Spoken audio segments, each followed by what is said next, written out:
My New Year's resolution is probably to practice more, but I think that's everybody's. Happy New Year and all the very best for 2022. Any New Year resolutions yet? Will you stick to them? Easier said than done. I always promise I'll do more piano practice. Does it happen? Watch this space. Well, we've been asking members of the People's Orchestra about their musical resolutions, and we'll be hearing from them later. Now, throughout this series of Just the Tonic with me, Katie Derham, we've been shining a light on leading musicians and musical organisations who are dedicated to making a positive impact on people's lives. In this, the last episode of the first series, it is all about rehabilitation. I'll be finding out about the fantastic work of Changing Tunes, a charity that works in the prison system to help people get their lives back on track through the power of music. Ultimately, we look at prisons as these kind of dark, scary places that we don't want to look at too much. There are people in there that we've perhaps forgotten about, and I think that any kind of reaching out and sharing, particularly of a medium like music that can be so embracing of people, is vastly important. And I'll be chatting to the celebrated multi-award-winning filmmaker, criminologist and all-round Renaissance man Roger Graef about Feltham Sings, the documentary he made in Feltham Young Offenders Institution, and about his decades of campaigning and support for music in prisons. All these tough guys who were showing off to each other suddenly were touched by this middle-aged stranger's lament for his wife. And that's what music can do. First, though, we asked members of the People's Orchestra what musical resolutions they have for 2022, and here is what they said. My musical New Year's resolution is to actually have some time to practice. So I've just completed my PhD, and that kind of saps the life out of you. So I'm looking forward to getting my life back and having some time to practice in the evenings after work. I think my wish would be to become a better player and to play every note rather than just some of the notes. Sometimes I'm a little bit quiet because I'm not sure what I'm doing, but getting there. I suppose my New Year's resolution is probably to practice more, but I think that's everybody's. My personal musical wish is that to stop having imposter syndrome and get in control of my self-esteem, because I have a lot of people telling me I can play and that I'm a good player, but I just really don't believe it, and I've got to stop being so impatient with my practice, because I practice every day, and when I get a new piece of music I expect to be able to play it first time, which is utterly ridiculous. So if I do have to make a musical resolution, it's to stop setting myself ridiculous challenges and start believing I can play and I can play well. So fingers crossed, I'm going to work on that. So I think my music wish for next year would be to carry on making music live with other people, like in the orchestra and with ensembles, and bring the music to the people at live events. My music wish is that our orchestra grows a bit more. So we've grown in the clarinets, but we need a few more strings and a few more other players and other parts of the orchestra. And my resolution would be to practice a lot more. So practice, practice and more practice. And that will stand them in very good stead for their music festival, which forms part of the cultural celebrations for the Commonwealth Games, hosted by Birmingham this year. We look forward to bringing you more news about that. The three core values of the Commonwealth Games are humanity, destiny and equality. And these are values that are integral to the work of Changing Tunes, a charity that uses music and mentoring to help people lead meaningful, crime-free lives. They work in prisons, in young offenders institutions and secure children's homes across the UK, employing musicians in residence, in long-term residencies, and they work in the community too, providing support and opportunities for people when they leave the prison system. They have had what can only be described as extraordinary success. So we were delighted to catch up over Zoom with Changing Tunes Chief Executive David Jones and with musician in residence and service manager at Red Tangent Records, Cam Harper. Let's hear from David first. We are working towards reducing reoffending, but actually we do that through a theory of change. So the theory of change is about building people's self-esteem, confidence, improving people's ability to work with one another. We do a lot of work around identity, challenging the identity of being seen only as a product of that crime that saw them land in jail, and actually through music, If you can perform in front of your peers, if you can play within a group, actually you take on a different kind of identity. We do a lot of work through performance and also recordings. And again, if you can send a loved one an MP3 or a CD of a song that you've written or performed on, actually that does an amazing thing for your identity. You're not just a criminal or an ex-prisoner. Actually, you are a musician, you're a performer, you're an artist. And that, along with the self-esteem and the confidence kind of stuff, we've seen, particularly in our kind of post-release type work, can have a really powerful impact on reducing people going back to crime. To give you a couple of stats, the kind of national average is that about 48% of prison leavers will reoffend within a year. And actually our reoffending rates are 3%. That's over a 3-year average as well. It clearly works. We're in extraordinary value for money. To fund the arts would take a fraction of what it costs to keep people inside. But unfortunately, there's not the recognition at a strategic level of the importance of the arts. There are individual governors who get it and really push and enable our work and others like it, but unfortunately not at a kind of ministerial or senior level. With such a low reoffending rate from participants, it is clear that Changing Tunes has a considerable impact on the people they work with. And you don't have to have previous experience of making music to get involved. We will work with anyone. We work in all categories of prison and with all types of offenders, male and female, adult and young people. And yeah, we will take people who've never picked up an instrument through to people who may have had professional careers as musicians. Prison, we meet all kinds of people in there. So we're very much learner-led. So it's not a specific program where we move people from point A to point B. It's very much, what do you want to get out of music? Some people will come to us and say, I've always wanted to play that song on the guitar, and we can kind of support that. Or some people might come to us with, a whole fistful of lyrics that they've written in their cell, and they say, can you help me turn this into a song? Others, maybe played an instrument when they were young and then have never picked it up again for 10, 15 years or whatever, but have still got that love, so we can get them back in front of a drum kit or, in front of a keyboard or whatever it might be. So yeah, we'll take anyone at any standard. Cam Harper is a service manager at Changing Tunes record label Red Tangent Records, and he works with prisoners post-release. Here he is on how he became involved with Changing Tunes. I was a serving prisoner when I came across Changing Tunes. I was an exception possibly in the sense that I was a musician for many years before I even came across Changing Tunes. But seeing the work they did and seeing the humanity and the positivity that they brought, that was what kind of stuck in my mind and went, oh, actually, this is a path for me. I can help to do this and I can help to support people. And that was the positivity for me directly from Changing Tunes, being able to engage and go, okay, yes, this is an amazing use of music, an amazing way to engage people. I'm in. Give me as much as I can get. And there is plenty going on. So Changing Tunes, throughout the prison work, there are fairly regular concerts that happen with the guys inside, so performing to other prisoners and prison staff. I've been a part of several concerts within the prison setting, and they're always an amazing experience, both to get to perform, to see other people performing and feeling the benefit and the respect that they get from the guys around them, because it isn't an easy skill to master anyway, never mind the environment of being in a prison. There are lots of talented people in prison, which is a terrible waste. And for other people to look around the prison system in general, there isn't a lot to inspire hope and motivate you, and then to see Changing Tunes kind of crop up and put on concerts and see people engaged and motivated. I've had people come up to me, how do I get involved? What do I do? How do I, and I've seen many people over a course of years kind of work with Changing Tunes inside and then continue to work with Changing Tunes outside.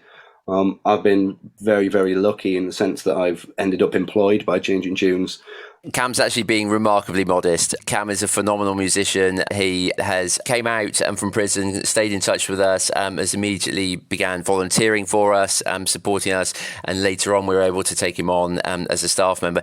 Actually, what he then went on to do was have an amazing idea around making the most of that talent that he talks about in prison. And actually, Cam has set up something called Red Tangent Records, which is a record label run by people with lived experience, for people with lived experience of the prison system. And that's all kind of Cam's brainchild. And comes from his time inside and just recognising, seeing the talent and saying, well, look, having a conviction, having spent time inside is a huge barrier to all walks of life. We know that the music industry is a tough business at the best of times, and that's without kind of having the baggage and the impact that prison has on people. So, yeah, if you want to find out more, head over to redtangentrecords.com and find a little bit more about some of our artists.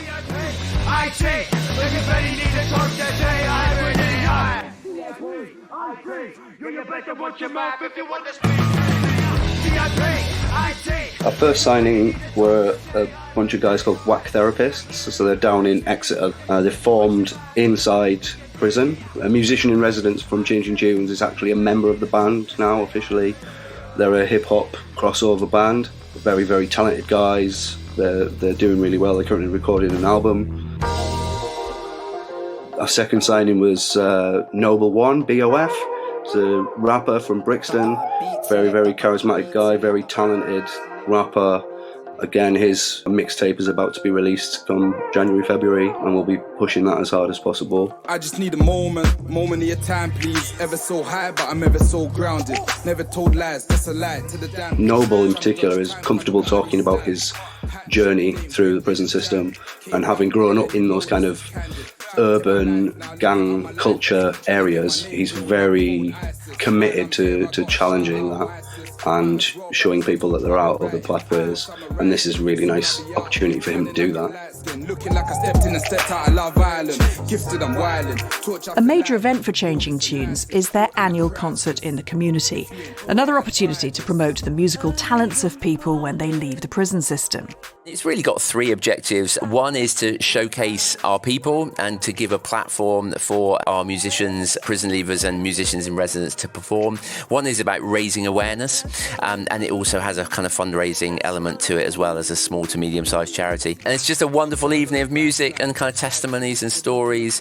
And my chair of trustees always says, you know, you've got to see our work to believe it. And, you know, as the vast majority of the work is inside in the prison, seeing the work is quite difficult. You know, most people will never step foot inside a prison in their life. So actually to be able to bring that out and to put that on in the community is really powerful. So we do it once a year, and this year's one was a hybrid. So it was great to get back to live music in front of a live audience, but also we did it as a live stream as well. If people want to see it, it's still available on YouTube. Go to YouTube and head to the Changing Tunes channel, subscribe, and then just look for the 2021 concert. And yeah, there's an hour and a half of wonderful music and amazing stories. And here's Cam performing his song, Trust, at the Changing Tunes concert 2021. Waking up beetle black, it's a cold day. Are you lonely inside your shell? Screaming out another night, and the world still spins, and you're fading into everything you understand is right.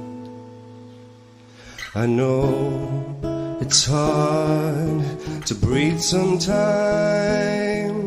I know it's hard to put yourself in this. Given the success of Changing Tunes, we asked David and Cam for their take on why it's so important that access to music is widely available in prisons as part of the rehabilitation process. Here's David.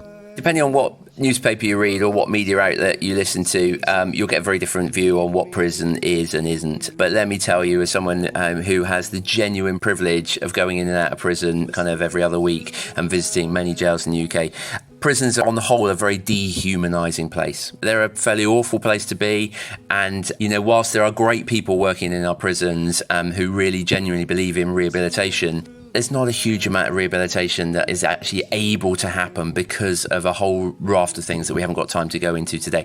But actually an injection of music into those estates is a really amazing thing. It's great for the kind of staff and officers to hear music coming out of the wings and out of the chapels and things like that. It's great for the individuals, as we've already discussed. And for many, it can be the one thing that makes a difference in their sentence. Rather than just treading water and waiting till release date, actually they can do something really super productive. It's actually really, really good for kind of supporting mental health, and mental health, particularly over the COVID times, has gone through the floor in our prisons. There are phenomenal practitioners who are doing theatre, poetry, literature, and all sorts in our prisons. And just a huge shout out to all the arts-based practitioners in our jails who are doing amazing work. It adds a depth, it adds some humanity, I think, kind of Cam referenced that earlier, to what can be a really awful kind of period in people's lives.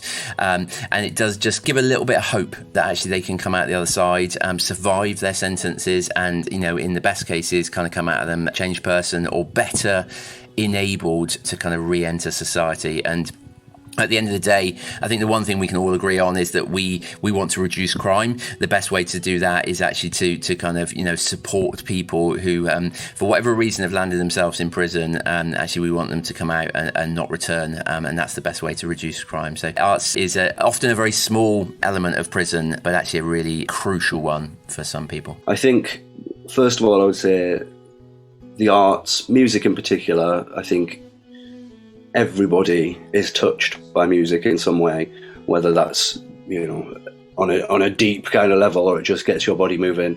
Music is engaging, and the therapeutic benefits of music are, unquestionably there. I get therapy from writing music, I get therapy from listening to music. It's a kind of oral empathy almost. In terms of why they're important in prisons, I think they're important to people. The arts is about connecting emotionally, internally, one person to the next.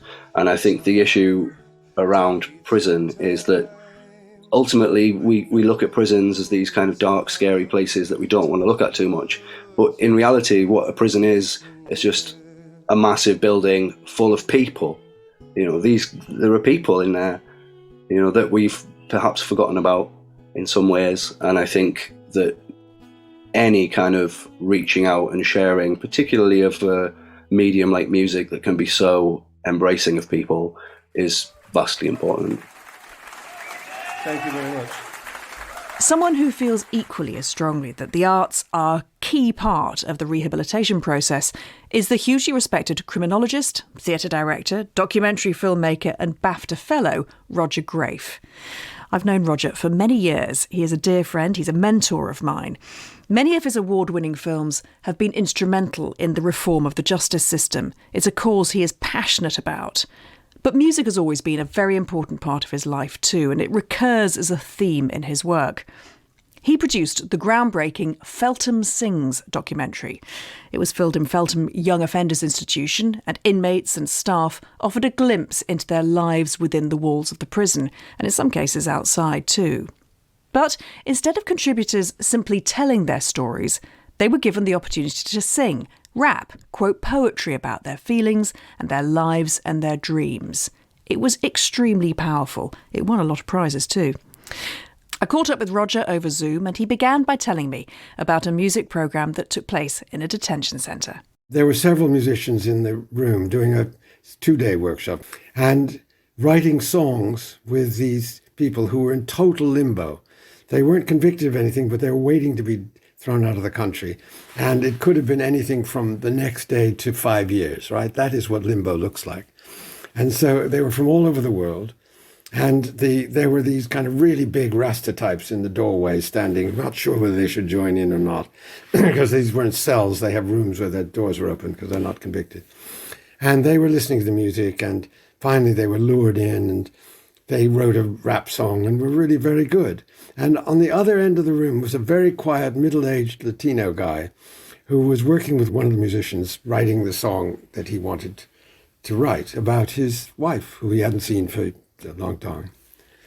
And after these kind of gangbangers finished, they said, "Now it's your turn, Jose." And he sang this song about his wife, Adela. And it was a ballad. And it makes me cry now to think about it.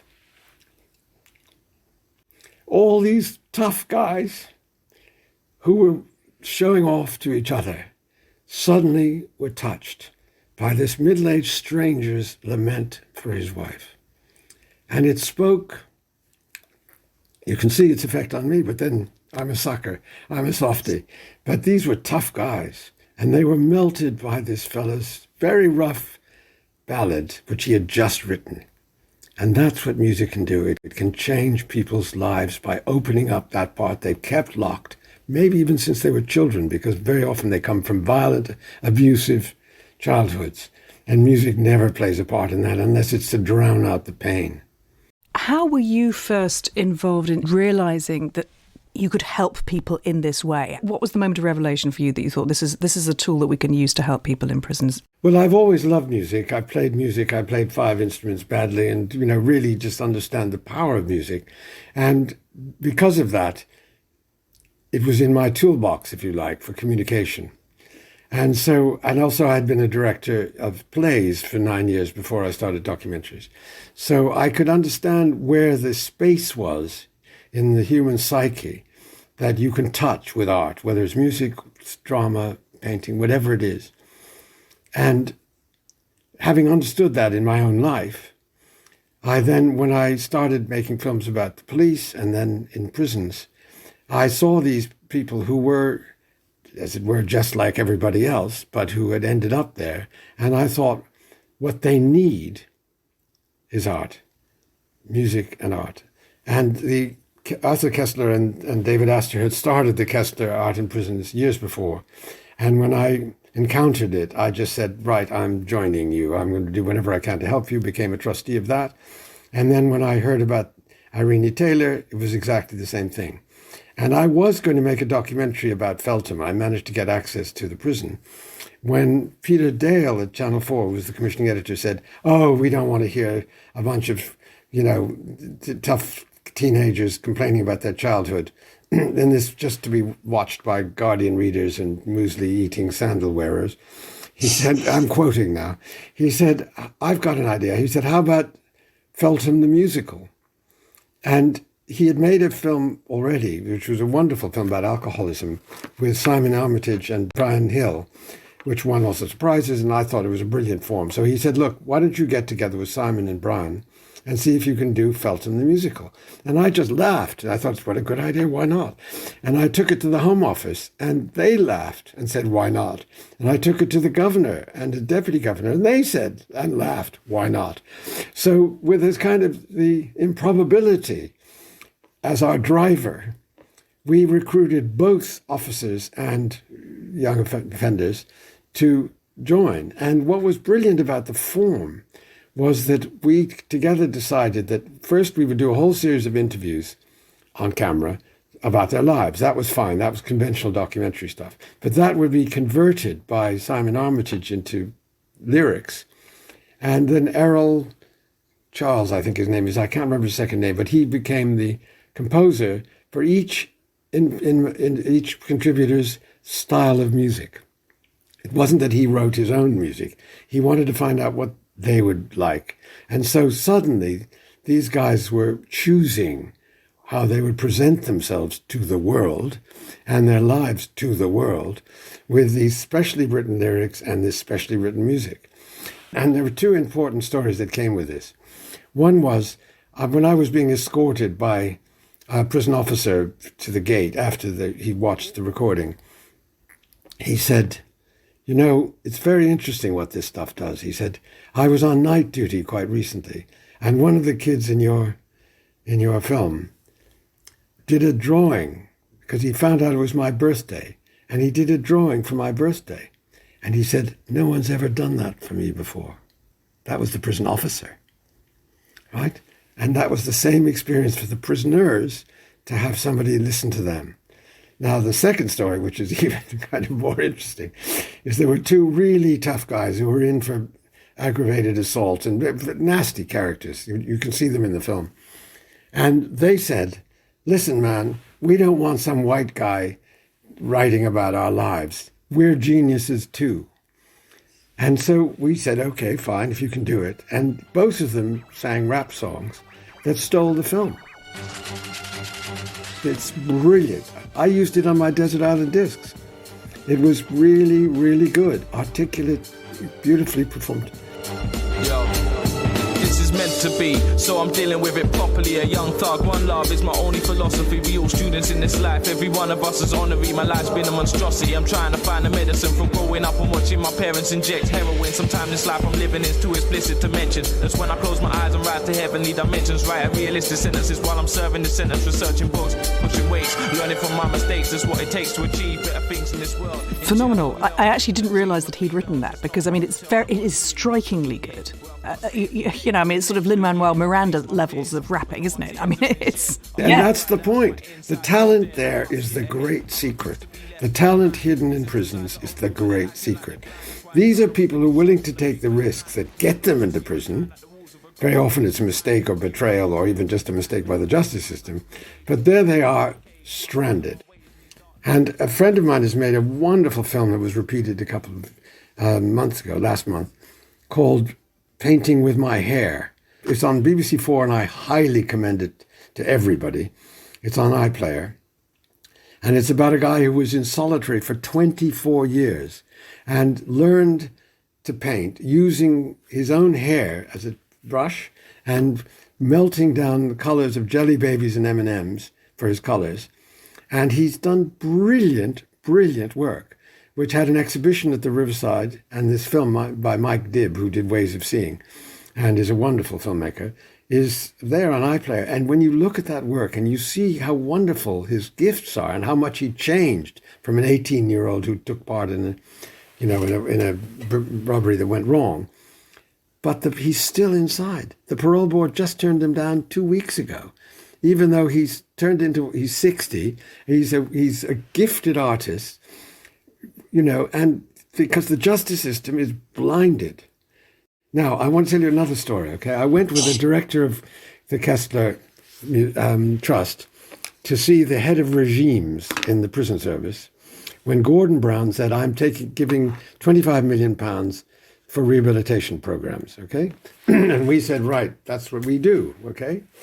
And we get there, Ken something his name was, I can't remember now, but anyway, this tiny little figure who was the head of the Kessler Trust, Darcy, and I went and said, right, this is what we do. We reach parts of prisoners that other things don't reach, and they change their lives accordingly. And he said, and I quote, that sounds terrific. How many crimes have you prevented? I said, sorry, could you ask that question again? He said, well, how many crimes have you prevented? And I said, well, I don't know. We just know that they're less likely to reoffend once they've discovered the power of art. Well, you have to tell us the number if you're going to get any money, because the Treasury says you've got to prove the effectiveness of your program in terms of crimes prevented. And I said, first of all, the idea of counting things that haven't happened has a certain logical problem attached to it. And secondly, because this is over time, we don't know. And one of the great things that Irene Taylor does, the Trust does, is it has this sounding out program for people when they come out of the music in prisons experience, and when they leave prison, they can carry on their relationship to music. They become workshop leaders themselves, musicians themselves, they start bands. And what Sounding Out does is give them opportunities for jobs and for self-respect and for self-expression other than the usual violent means.